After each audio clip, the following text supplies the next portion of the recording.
Everyone who is tuned in for the Crow Canyon Thursday afternoon's webinar. The title of this week's webinar is Exploring Social Environments in the Southeast and Southwest, and it's by Dr. Katherine Cameron, who I call Kathy. And I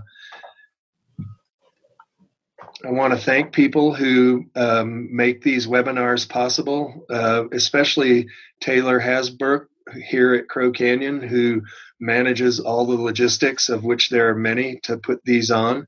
I also want to acknowledge that funding has been provided by the Colorado Humanities and National Endowment for the Humanities as part of the Coronavirus Aid, Relief, and Economic Security, or CARES Act, and we're very grateful for that funding.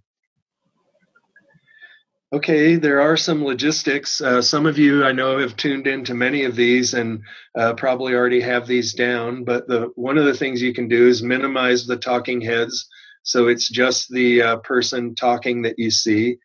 Then you can grab that window and drag it to the upper corner of your screen so that it doesn't block Kathy's presentation.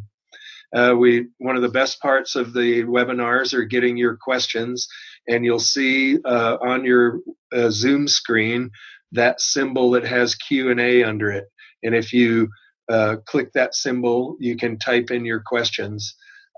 Taylor and I will be looking at those questions, and for the most part, we'll probably save them to the end of the talk, although if there's a particular one that it would be good for Kathy to answer at that time, and she pauses, I may ask her a question during the talk, but we'll try to get to all of them. If we don't, we'll try and follow up and answer them later. If you're having any problems with the Zoom feed, you can head over to Crow Canyon's Facebook page and stream this talk from that Facebook page too. And you can view the webinar again. I know I've gone back to several of them that I listened to pick up details, to look at details again, look at a figure, or hear again what somebody said that was particularly interesting about something I was particularly interested in. And we record all of these and then post them on Crow Canyon's YouTube site. So if you've missed any of the past or want to go back and view this one again, you do that at crowcanyon.org/YouTube. For those of you who don't know Crow Canyon, we're a nonprofit getting close to being 40 years old, and we're located just outside of Cortez, Colorado, in the southwestern corner of the state. Our mission is to empower present and future generations by making the human past accessible and relevant through archaeological research, experiential education, and American Indian knowledge. And we have a great website, which you can check out at crowcanyon.org. It's a nice picture of our canyon with a sleeping Ute mountain in the background. We do these webinars every Thursday, and the next one is going to be really exciting. Four Corners Lecture. It's part of a Four Corners Lecture series, and it's Ute History with Rebecca Hammond, who's a Mountain Ute tribal member and who has been an educator at Crow Canyon for 15 or 20 years. I've heard her speak on Ute history before, and it's really excellent. Then the first Thursday in October will be Color in the Ancestral Pueblo Southwest with Merritt Munson. Gosh, it was sometime in the 1990s that Merritt was an intern here at Crow Canyon. She's a professor at Trent University now, and she's the editor of a new book on color in the Pueblo Southwest, and I know that will be really fantastic too. We've had a lot of inquiries here at Crow Canyon. You may know that the tribes in the Southwest have been particularly hard hit by COVID. And we've had a lot of inquiries about how you can help. And these are organizations and contact information for organizations that you can inquire with and who will tell you how you can help. So this is one where you might want to jot down now, or if you don't have a pen handy, this is a good thing for the YouTube channel. You can go back and find this screen and get all these contacts and explore these contacts to see which one you want to use to make donations to help the tribes as they cope with these difficult times that we're going through. Okay, our talk tonight is exploring social environments in the Southeast and Southwest with Dr. Katherine Cameron. Kathy is a professor emerita in the Department of Anthropology at the University of Colorado Boulder. For the most part, she works in the northern part of the American Southwest, focusing on Chaco and post-Chaco eras, or AD 900 to 1300. Her research interests include prehistoric demography, the evolution of complex societies, and processes of cultural transmission. She's worked in southeastern Utah at the Bluff Great House, a Chacoan outlier, and in nearby Comb Wash. She also studies captives in prehistory, especially their role in cultural transmission. She's had a really distinguished career, published a lot of impactful research, including 3 authored books: Hopi Dwellings, The Architectural Change at Arriabi, which is a village at Hopi, Chaco and After in the northern San Juan, which focuses on her work at the Bluff Great House Project, and her most recent book, Captives, How Stolen People Changed the World. Kathy, we're so grateful to you for doing this webinar. I'm going to stop sharing my screen and turn this talk over to you. All right. Well, thanks so much, Mark, and thanks to all the listeners for joining us today. I want to thank Crow Canyon especially for inviting me to be part of this, and Taylor for all the organization and so on. Crow Canyon has done so much to increase our knowledge of the Southwest over the past 40 years, as Mark just said. I hardly believe it. It's been that long. And they're just experts at getting information out to the public and to kids and seniors and all sorts of people. So I'm really delighted to be part of this webinar series. It's such a great organization. So I'm going to share my screen now, if I can figure out how to do it. And here we go. Get on with the talk. All right. See if I can get the faces out of my screen as well. So that's visible to everybody, I guess. Yes, we can see it. Okay. All right. So as Mark just said, one of the things I study is captives, and I've been doing this global study of captives for about the past 15 years or so. Before that, as Mark pointed out, I was a Southwestern archaeologist. And one of my major interests as a Southwestern archaeologist was migration and population movement. And I sort of saw the captive taking project as an extension of my interest in migration. Captives don't have a choice about where they go or who they travel with, but they are a type of migrant. I didn't focus on the Southwest in my study of captives. Instead, I collected data on this practice from ethnohistoric, historic, ethnographic, and sometimes archaeological accounts of small-scale societies around the world and through time. And I focus specifically on small-scale societies and not on states. Now, captives are mostly taken during raids and warfare. So I learned quite a bit about warfare in small-scale societies as I was doing this study. For a long time, there wasn't much interest in the study of warfare in small-scale societies. In fact, people thought it didn't really exist until this book by Lawrence Keeley came out in 1996, War Before Civilization. So that really changed the discussion. He argued that raiding and warfare were quite common before states developed, and it was especially common in horticultural societies like those typical of much of the ancient Southwest. Now, since then, probably most of you know, there's been just an abundance of books and articles about warfare in small-scale societies around the world, in Europe, Africa, Southeast Asia, the Pacific, Amazonia, the Arctic. So just lots and lots and lots of places. This is just a small sample of the kinds of things that you can read about around the world. In the Southwest, in the last 20 or 30 years, there's also been quite a bit of work on warfare, including by Crow Canyon scholars like Kristen Kuckelman and Ricky Lightfoot. Steve LeBlanc has been a major he's not a Crow Canyon person, but he's been a major person who studies warfare in the Southwest, and Steve Lexon. So, Steve.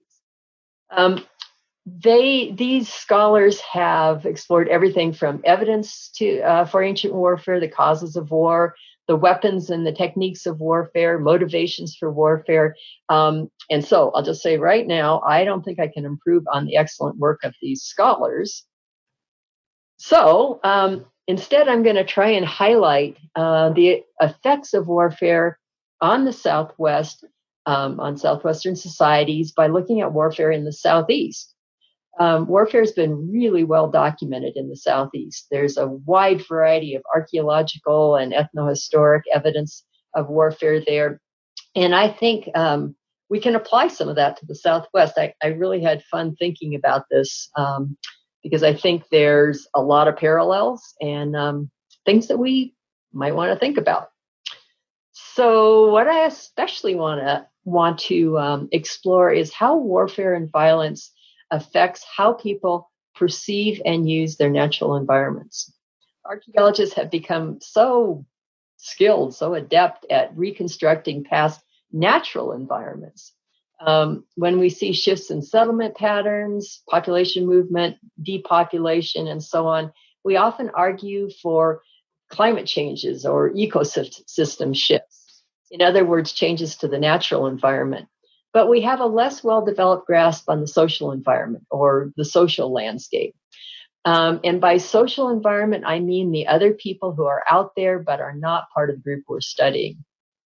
So all human groups, whether complex states or small mobile bands, are embedded in a social world of other people with whom they constantly interact.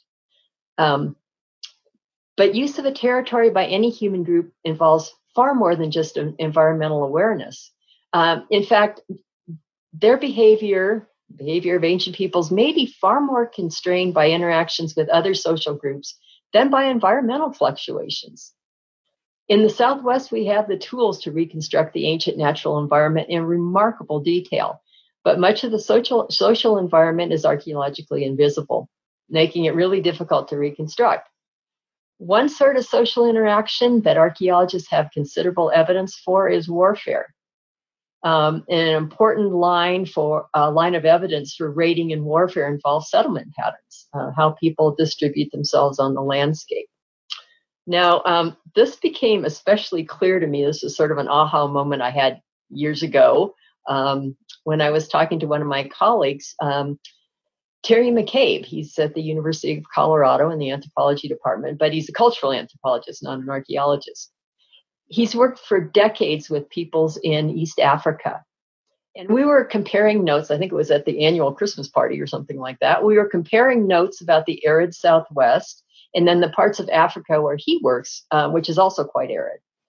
The pastoralists that Terry works with have to water their animals at wells that are quite widely spaced across the region. And then they also have to find places for the animals to graze, and that isn't easy most years. And then he said something that really surprised me. He said, these people don't look for the places with the best grazing land and a good well. They assess the landscape and head for the places where there are no other people who will attack and kill them.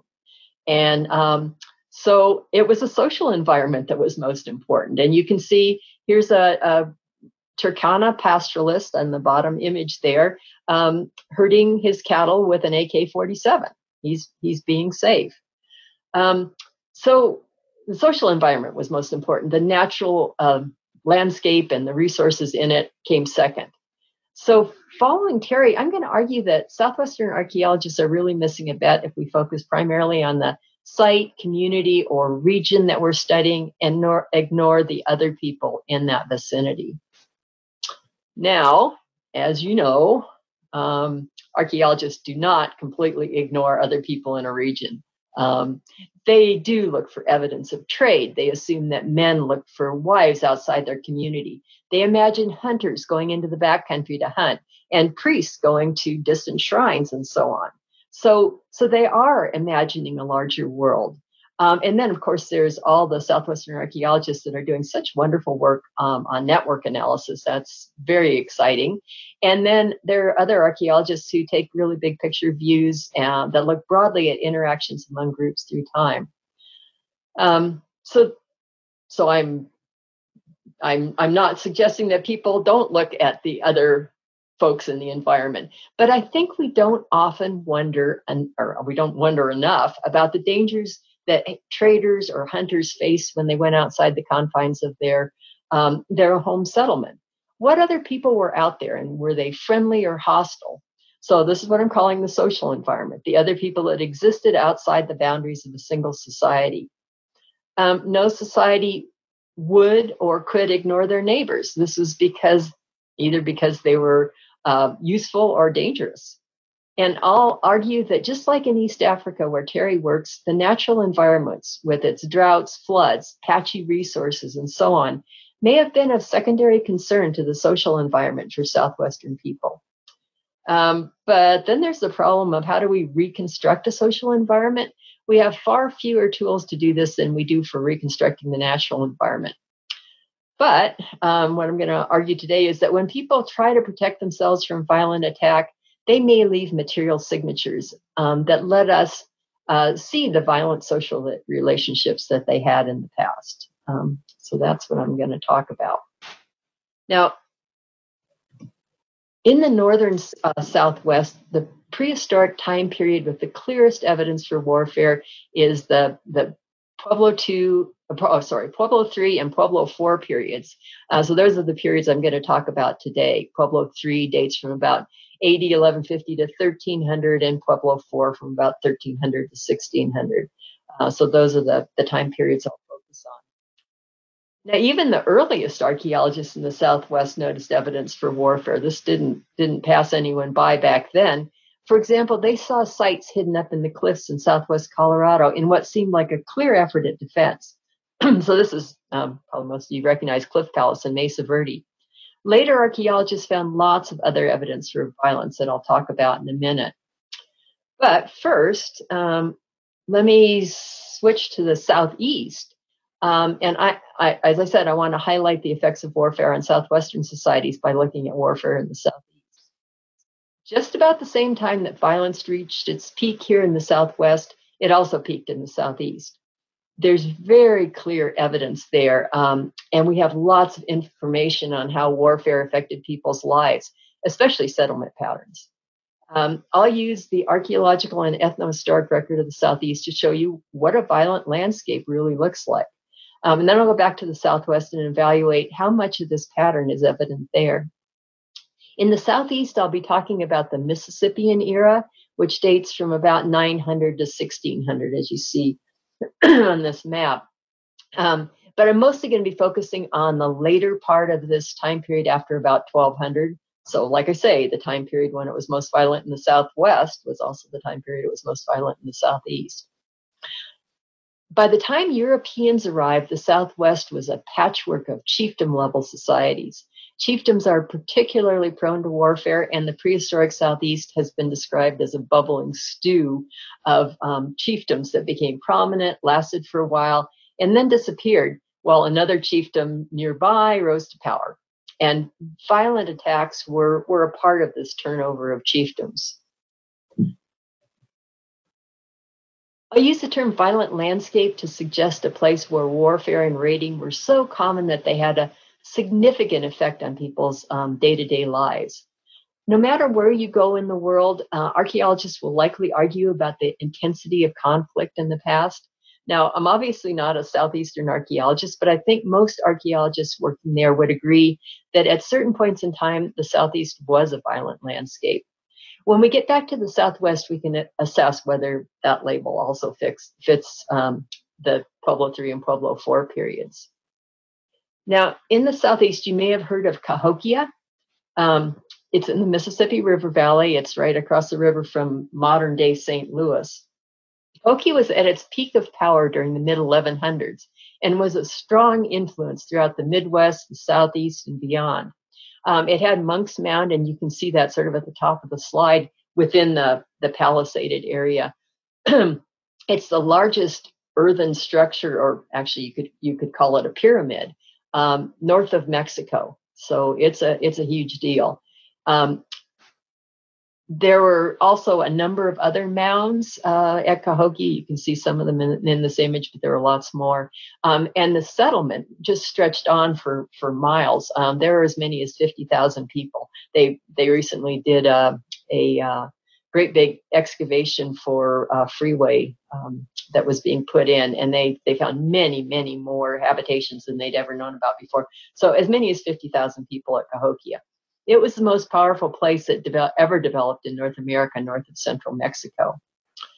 Now, by the early 1300s, Cahokia's power had largely ended. Perhaps not coincidentally, evidence of warfare and violence increased significantly. The Southeast went from having a powerful state to having a bunch of warring chiefdoms. By the 1200s, warfare was endemic, and that post-1200 period is what I'm going to be focusing on. Excuse me. We know quite a bit about warfare in this part of the Mississippian era. So there's abundant evidence that warfare dominated the social life of Southeastern chiefdoms. Artwork shows combat weapons and violent acts. So on the right, this is a pipe that has been called the Conquering Warrior, and it shows a captive being decapitated. Bodies have been found that have been shot through with arrows or clubbed on the head. And what you see on the left there is a ceremonial war club. Archaeologists have found that southeastern towns were often burned. This image shows warriors firing flaming arrows into thatched huts in a fortified village to set the huts on fire. This sort of intense violence would likely not have been the most common type of violence, and I'll talk more about that in a minute. Small skirmishes would have been much more common, but the fact that archaeologists have found so many of these burned towns just underscores how intense the violence really was. Now, Southeastern archaeologists have shown that warfare was intimately involved with all aspects of Mississippian societies. Chiefs and their elite supporters derived their power from their success in war. Warfare allowed male warriors to gain and consolidate power. Archaeologist David Dye has written extensively about Southeastern warfare, and he says conflict touched all aspects of daily life and was reflected in myths, ceremonies, and rituals that integrated the course of Southeastern people's lives. Now, one of the things that was very common was taking an enemy's head as a trophy, and this was done to show a warrior's bravery. Both of these images show warriors holding trophy heads. The top one is a shell gorget, prehistoric shell gorget, and the other is an artist's reconstruction. So that's a common image in Southeastern artwork. Power in the Southeast was symbolized by wealth objects, such as copper plates and ceremonial stone weapons. Many of these objects have images that celebrate warriors and warfare. Part of going to war was so that elite people could control the flow of these objects. Having them and being able to distribute them legitimized power for chiefs and their followers. Now, this is a pattern that's found much more widely in the world wherever chiefdom-level societies are found. War is all about male power. In fact, becoming a successful warrior was just about the only avenue that young men had for making a successful life for themselves. Many years ago, I loved when I saw this. Many years ago, the famous Canadian archaeologist Bruce Trigger argued that hunter-gatherer groups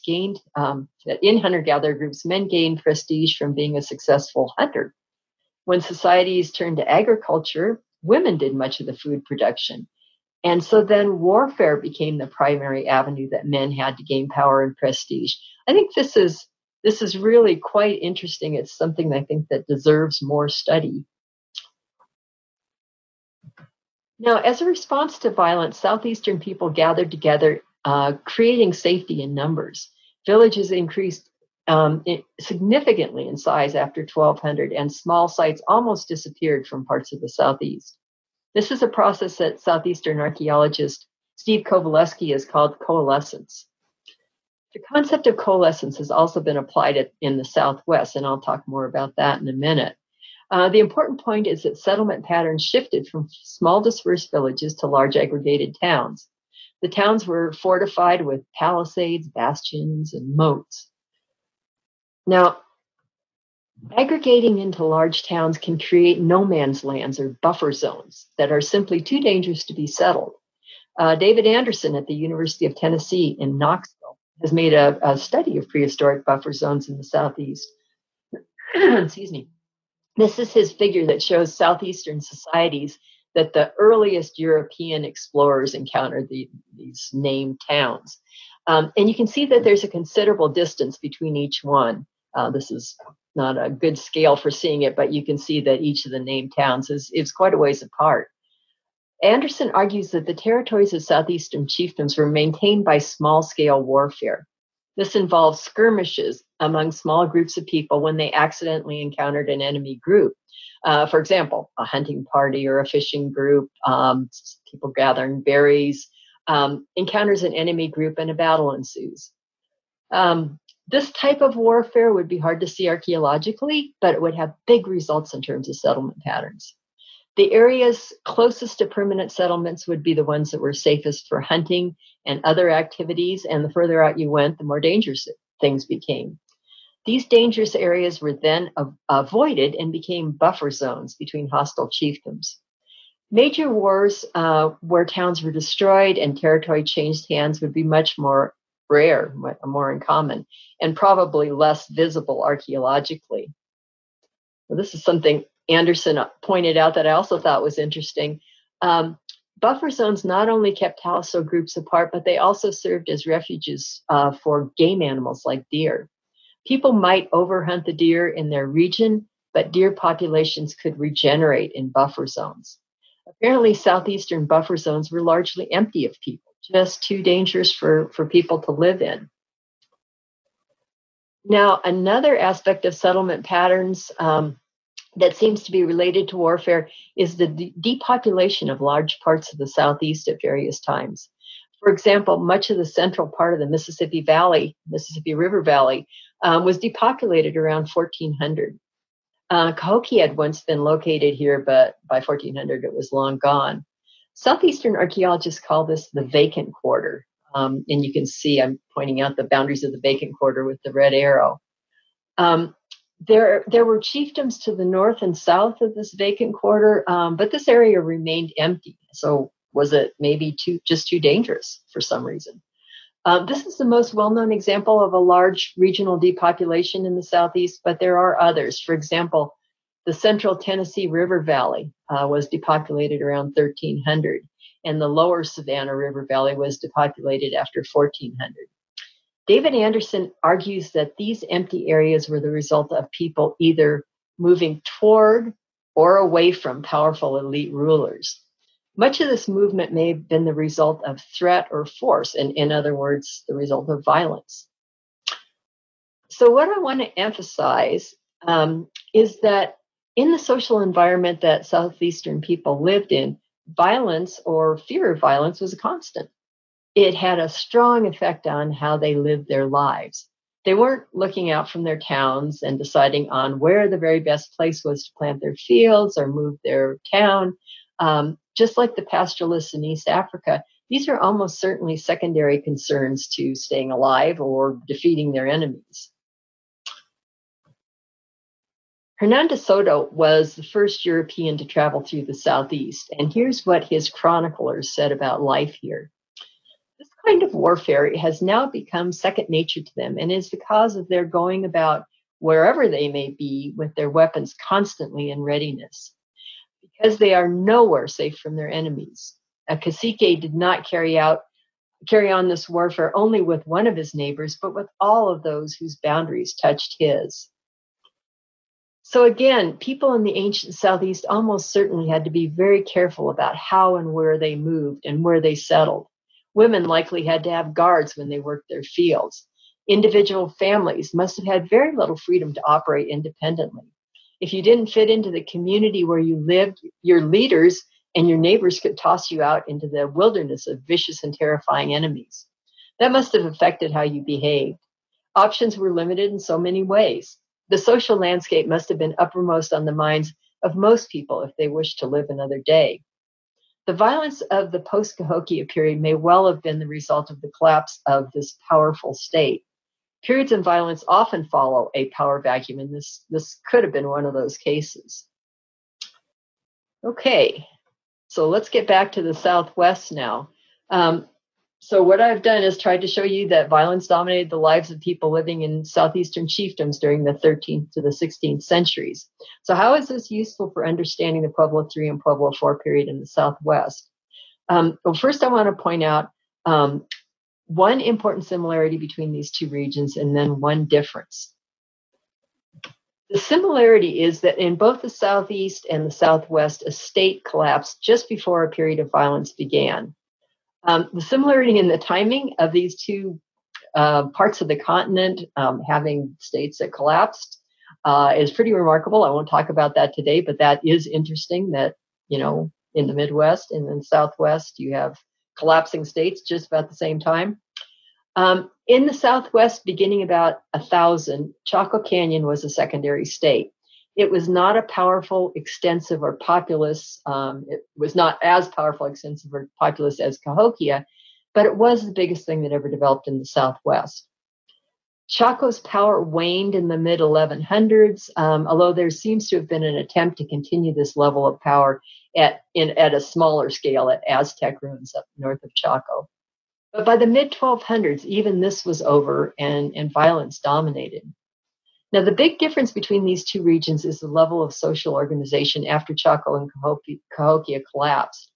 The Southeast was dominated by chiefdoms. Now, this was not true of the Southwest during the Pueblo III and Pueblo IV periods. The groups here in the Southwest achieved a social organization that did not feature central leadership. So keep that in mind as I talk about the Southwest. And again, what I want to emphasize is the aspects of the social environment that people were responding to. I'll suggest that we can see many of the same settlement patterns in the Southwest that we did in the Southeast. These include large defensively built towns, a lack of small villages, clusters of sites with big empty areas between the clusters, and regional depopulation. Now, in the Southeast, there's no doubt that this was the result of fear. Was that true in the Southwest? And I'll argue that it is. In this short talk, I'm using the work of many, many Southwest scholars. Let me say that again. I won't be able to mention them all, but you'll notice that I make considerable use of Steve LeBlanc's 1999 book on Southwest warfare and the work of Crow Canyon scholars like Kristen Kuchel and so on. So I will be using their work extensively. Now, settlement patterns are probably the best evidence for violence, but there's a good deal of other evidence too, including rock art, trauma to human remains, burned sites, and unburned bodies. And I'll start with those lines of evidence. Kristen and others point to rock art in Southwest Colorado that show scenes of combat, like those you see here from Castle Rock. People at the time used clubs or axes in attacks, or they shot arrows. They protected themselves with shields made of basketry or hide. And so you'll see that, arrows being shot and people with shields in this petroglyph from Castle Rock. Holly Shaftsman's book, Warrior, Shield, and Star, presents clear evidence of violence in Southwestern rock art.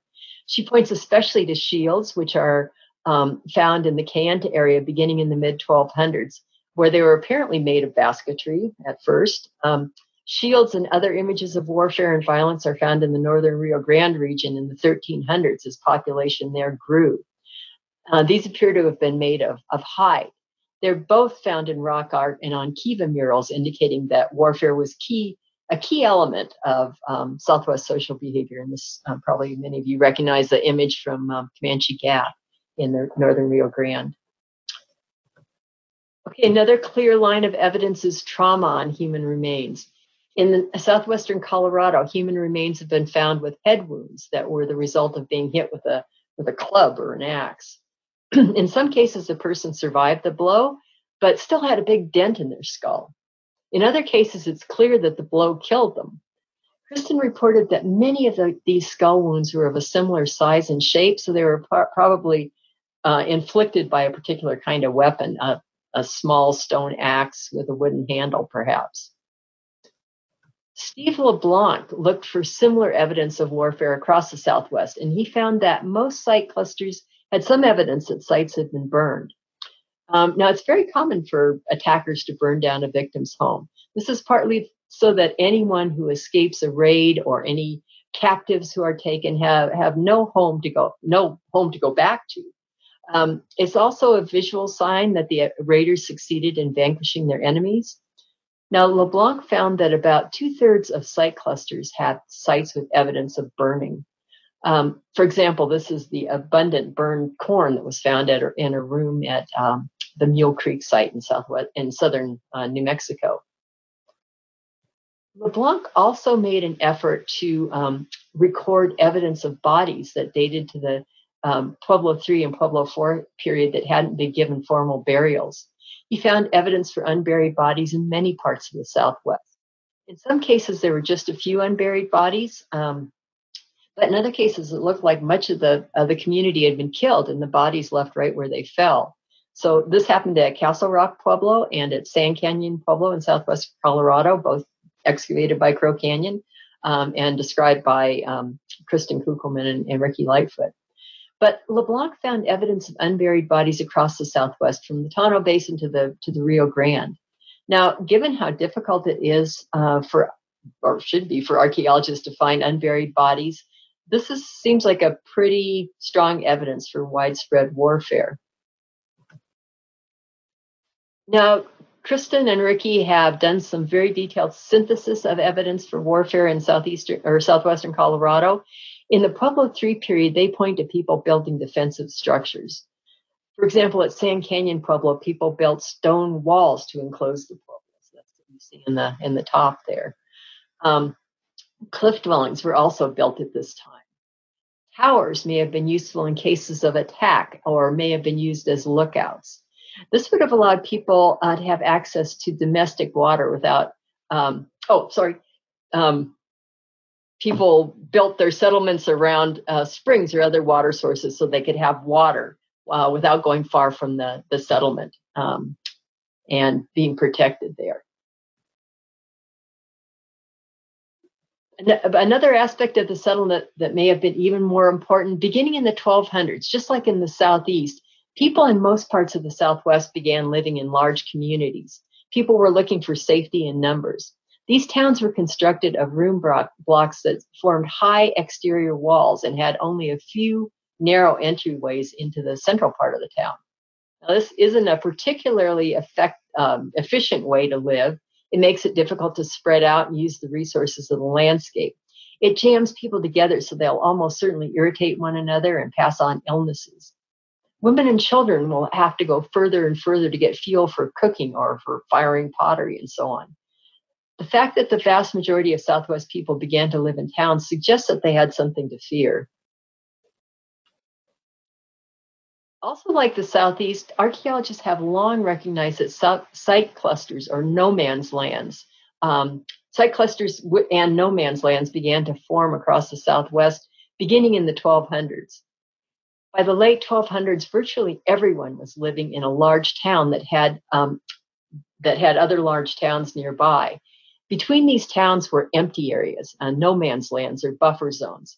And again, just like the Southeast, this is a dramatic change from earlier time periods. There's been a lot of interest in the sorts of alliances that were created in making these site clusters and maintaining them over periods of time. I won't have time to talk about that today, but there's a lot of interesting work that has gone on looking at alliances among these site clusters. But I did want to present two quotes. I just found two quotes, not that these are the only people that have ever talked about this, but two quotes that sort of, describe the landscape for you and how it changed. So David Wilcox is talking about the time period from 1200 to 1250.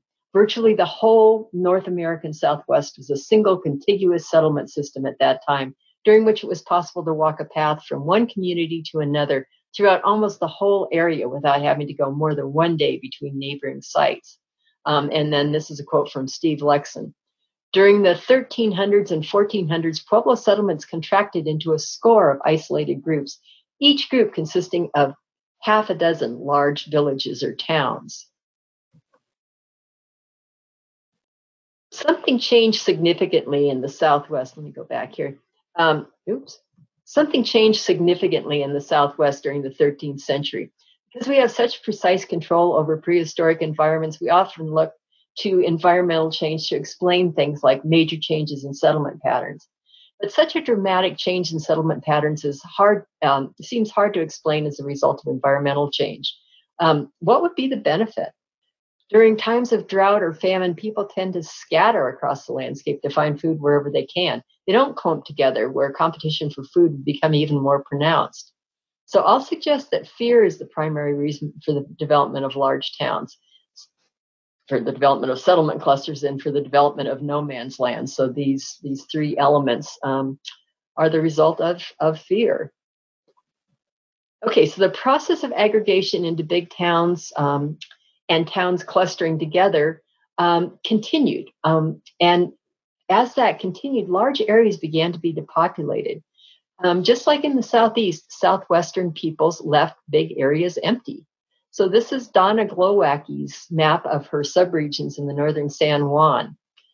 The four corner states don't actually show up here. So you'll notice here's, let's see, can I use my thing? Yes. So here's Mesa Verde National Park right there. So you can sort of get a sense of where we are. The lower San Juan is in southeastern Utah. Donna found that the furthest part, this lower San Juan, the furthest westernmost part of the northern San Juan region, was the earliest part to be depopulated.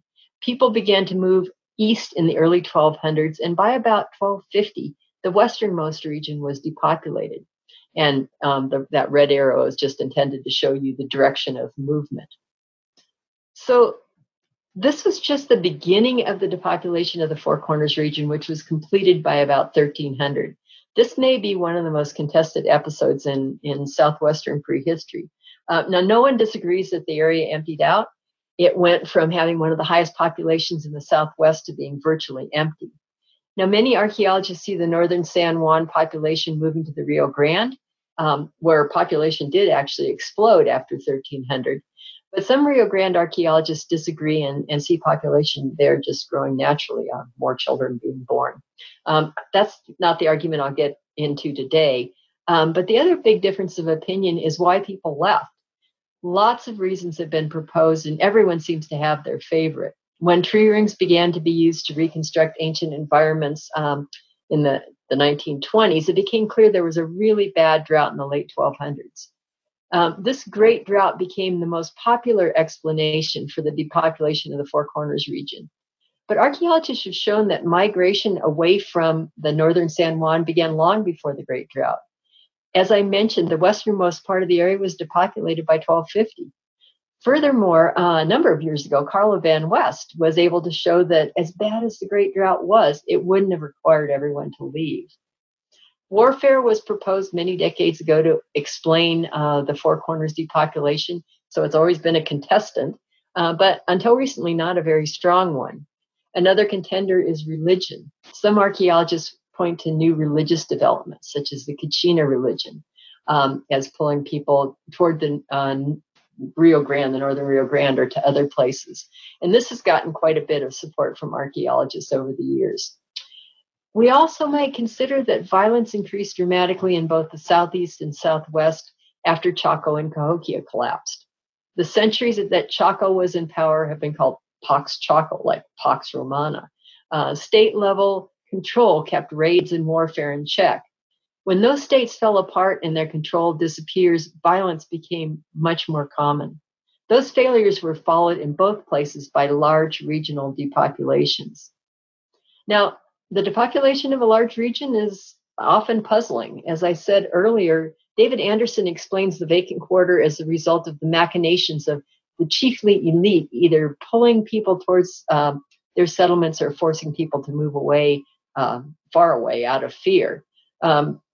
could this have happened in the Southwest? I think this is a possibility that we might want to consider. Now, like David Anderson for the Southeast, Kristen Kunkelman has described the effect that intense violence would have had on the lives of people.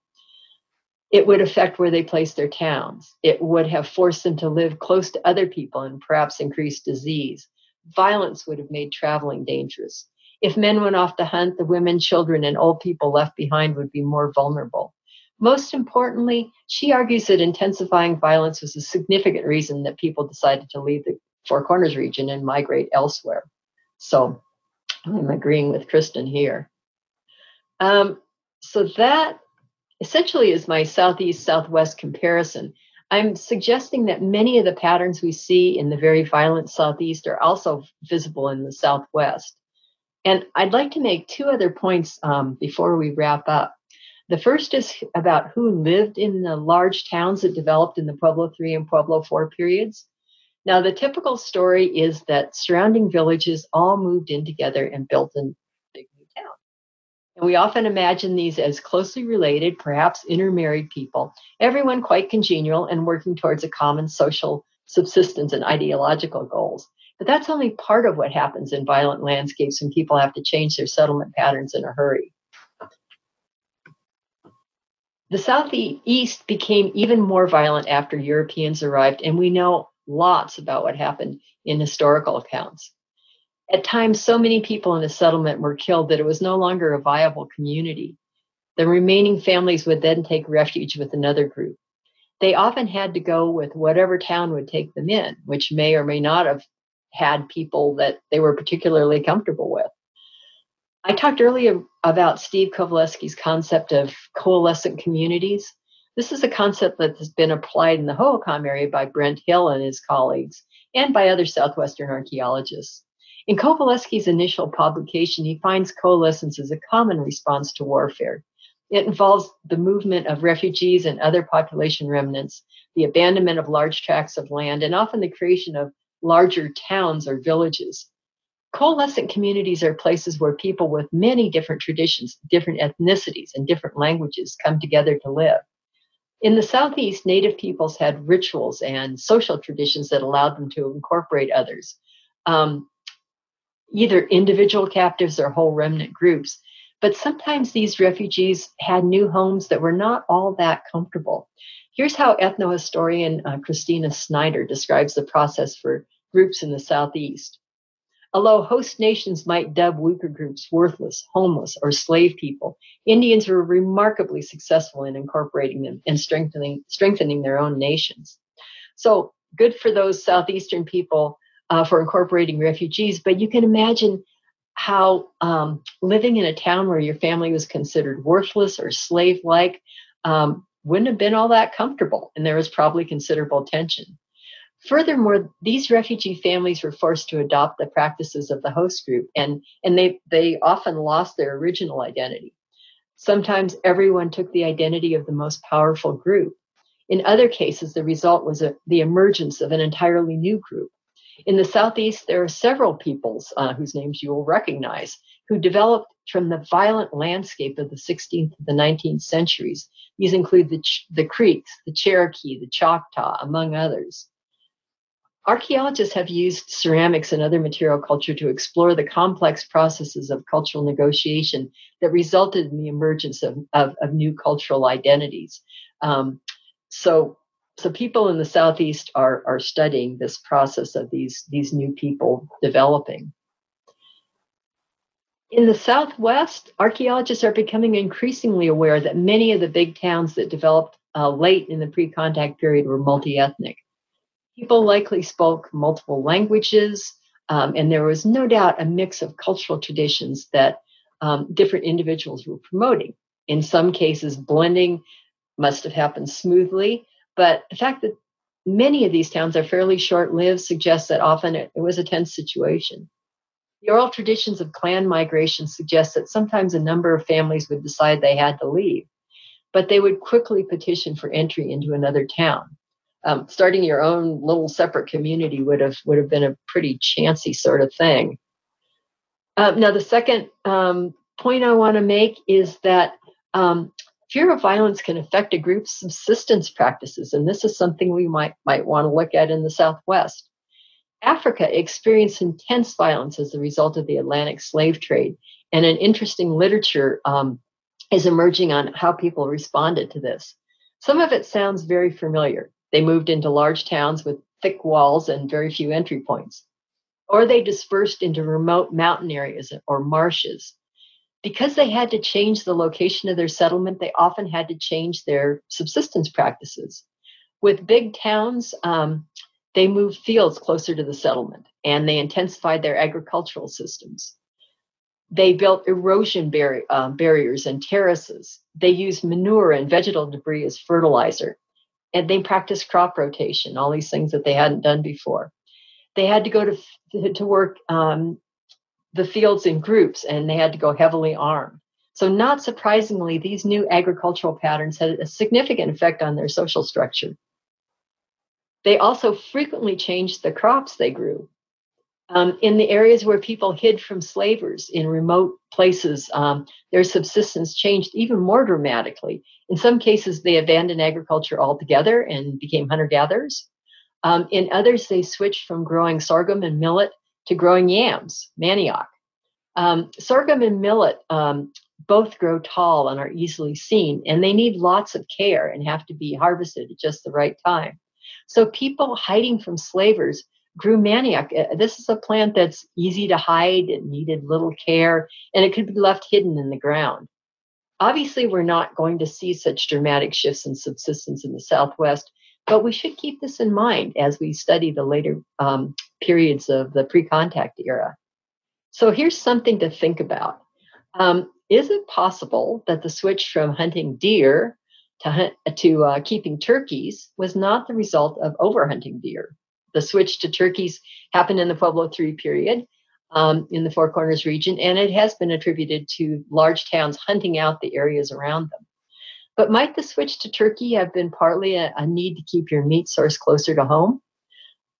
Similarly, are the famine foods found at Sand Canyon and other places really the result of a famine or problems with safely growing and tending crops? These are just some things that occurred to me and that we might want to think about. Okay, so those are the 2 points that I want to make. Now, just to emphasize, the main point that I want to make is that in times and places where violence was common, it is likely to dominate the planning, livelihood, and lifestyle of the people who lived there. And violence is common in many small-scale societies. Like Terry McCabe's East African pastoralists, the location of your enemy is always uppermost in your mind, not necessarily the location of the best resources.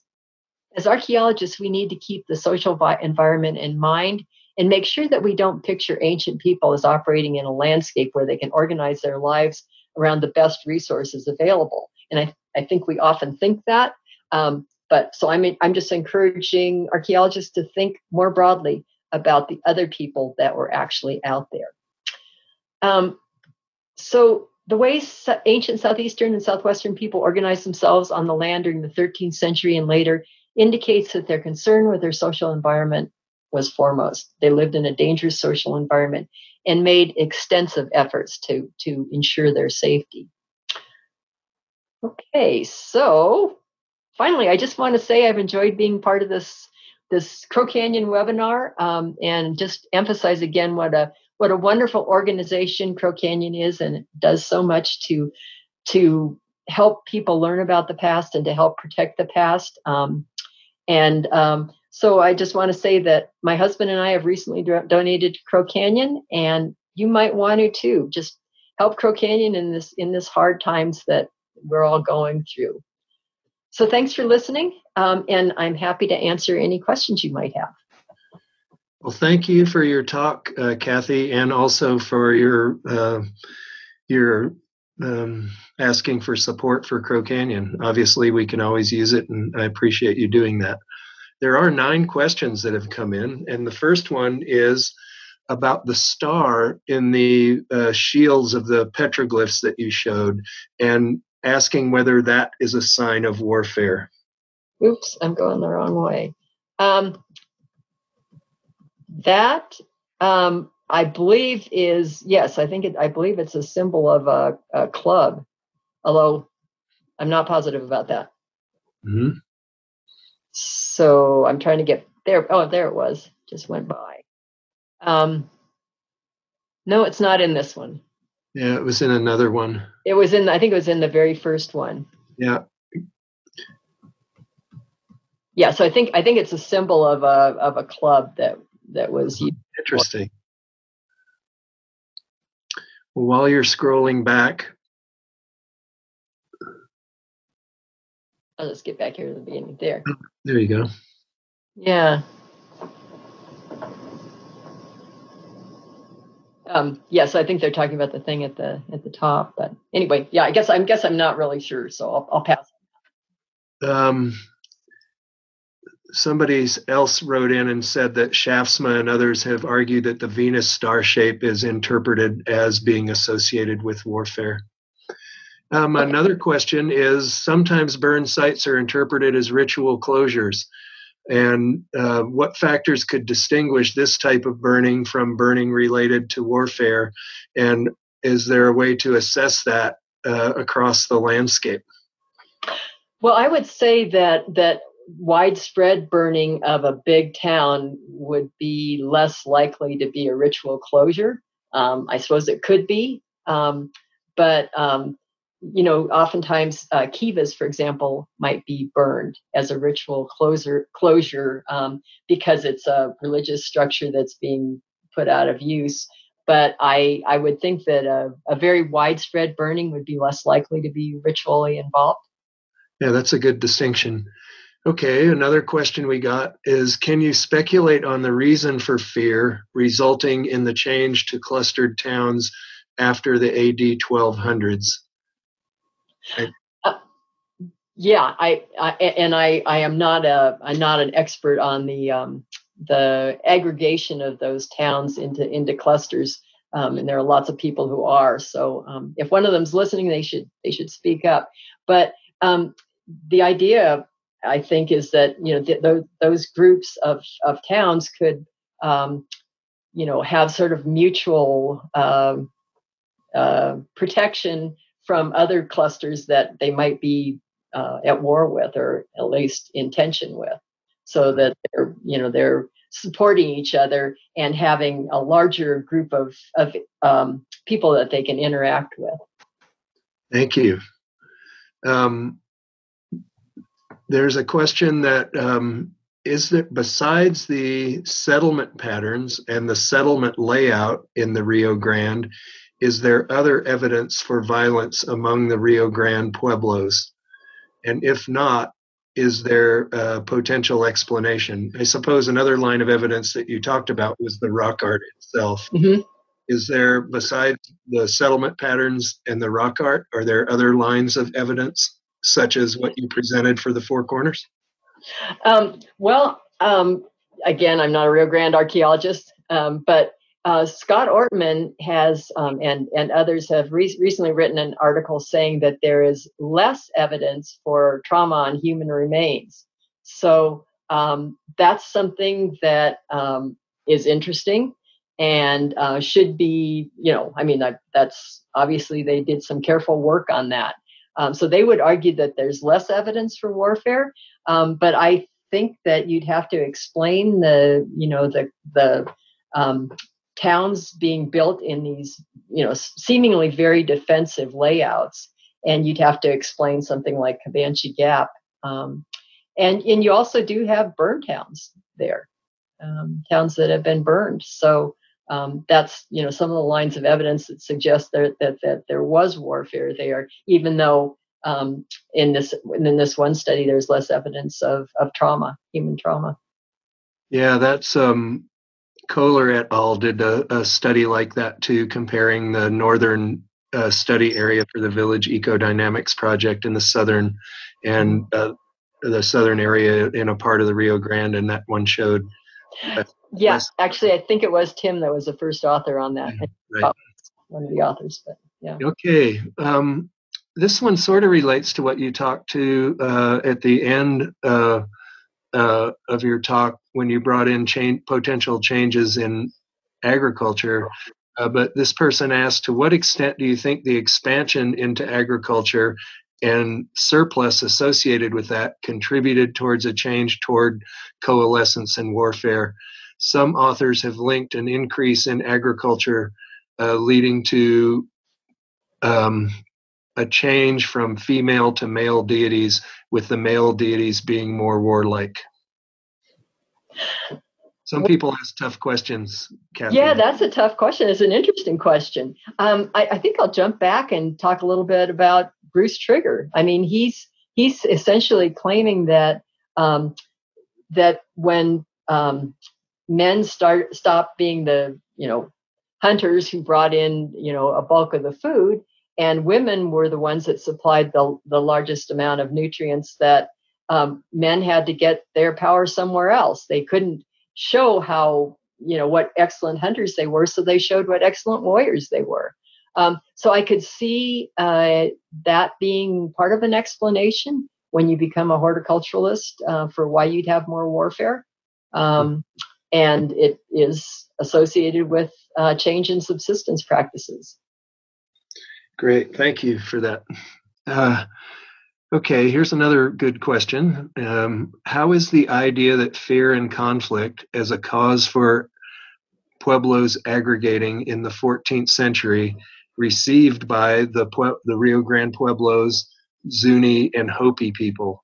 Is this opposed to the idea of coming to specific center places through for the accumulation of knowledge and ritual?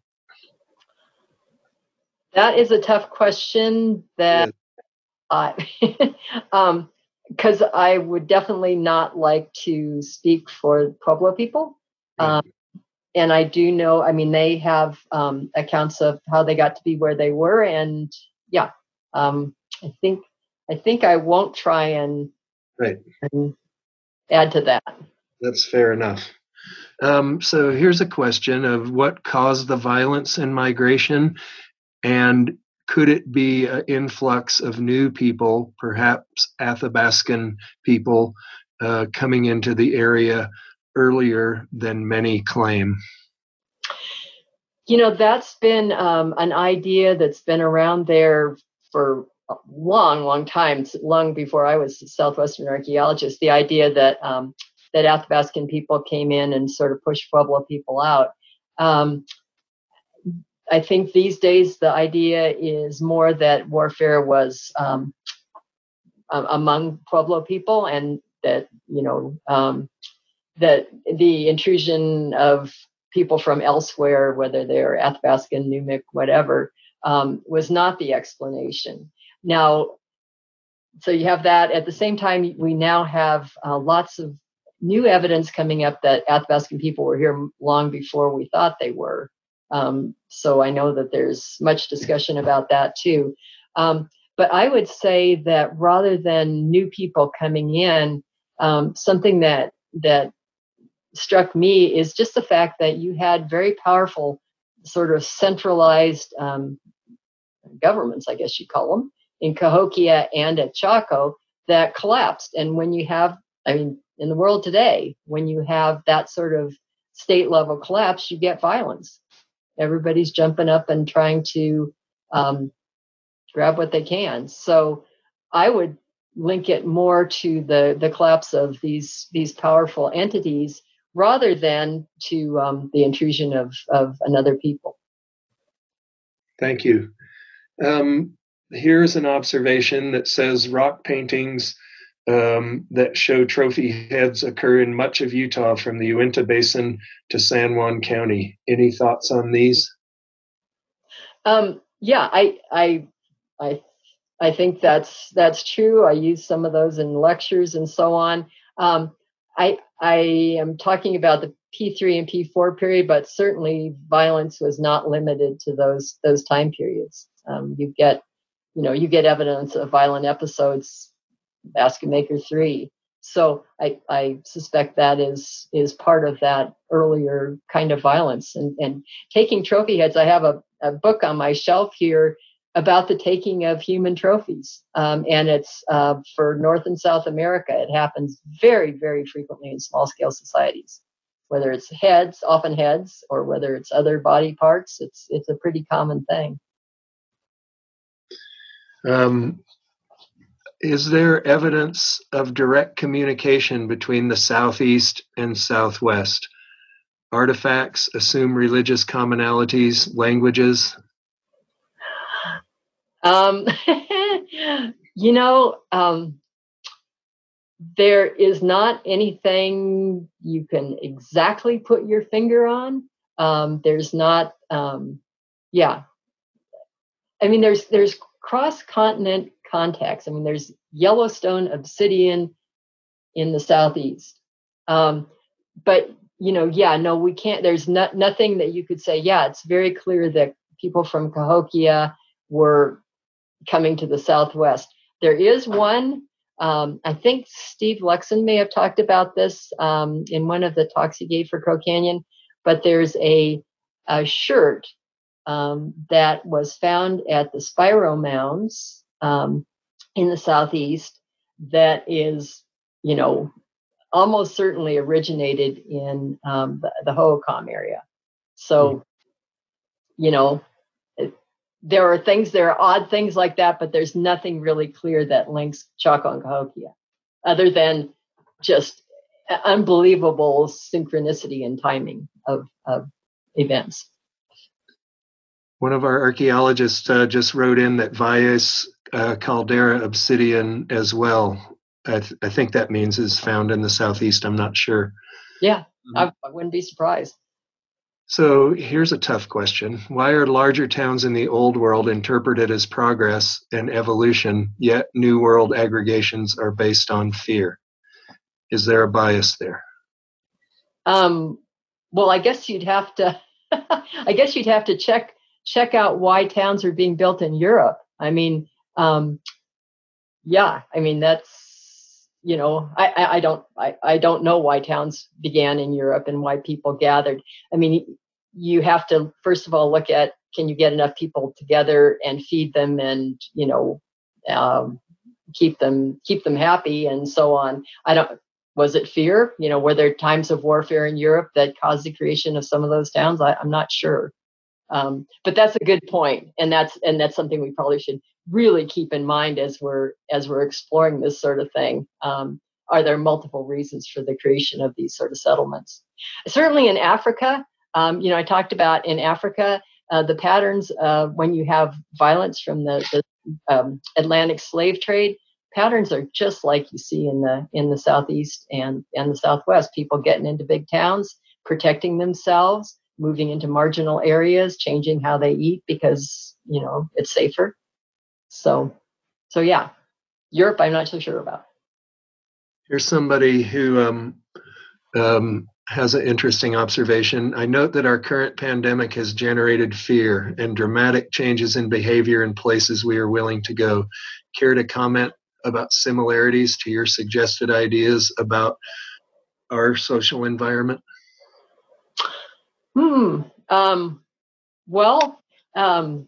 Yeah, I think the fear that results from a pandemic would be more of wanting to get away from people rather than getting up close to them and hitting them over the head.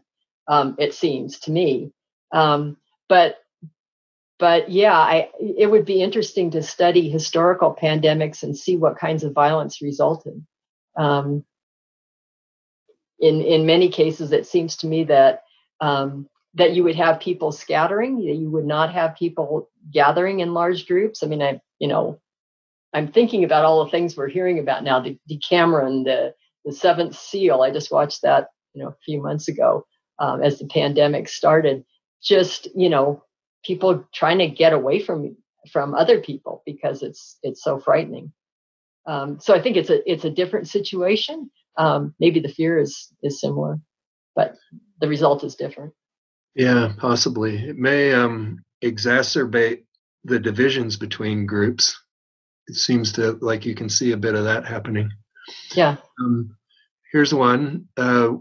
Why limit explanations of the depopulation of an area to a single reason, whether it's environmental or social, and why can't there be integrated a variety of reasons for this phenomenon of depopulation?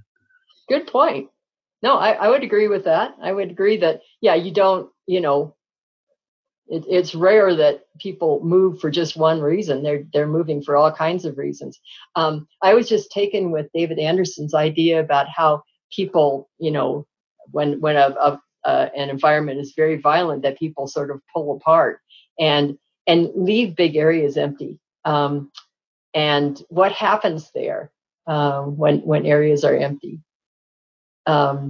So yeah, animals come back and so on. But yeah, I suspect that, we can be sure that there were other reasons that people actually left too, rather than just violence. But my main point is just that if you're, if you're explaining social behavior, you have to acknowledge that there are other people out there other than just the group you're looking at.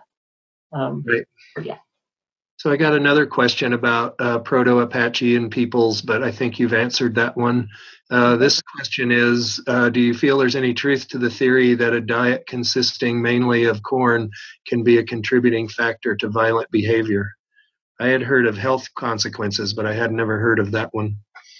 I don't know about violent behavior, but it causes something called pellagra, which is just awful. I mean, it does have mental effects. I've never heard that it caused violence. But when corn got to Africa, it was really exploited a lot, and people sometimes Africa and Eastern Europe too.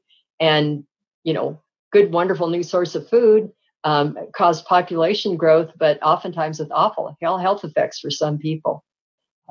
It seems to me that wouldn't necessarily be a problem in the Southwest, because Southwestern peoples had such a long history of understanding that you couldn't just eat corn. You ate corn, beans, and squash and put everything together into a nutritional package.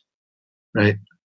Another question that was, I think you've already answered, on whether it was Pueblo people fighting each other or other people from outside the region. Here's a question from one of our colleagues. Is there archaeological evidence for captive taking in P3 and P4? Well, yeah. I mean, this is something that I've argued in some papers. It's the work that's being done.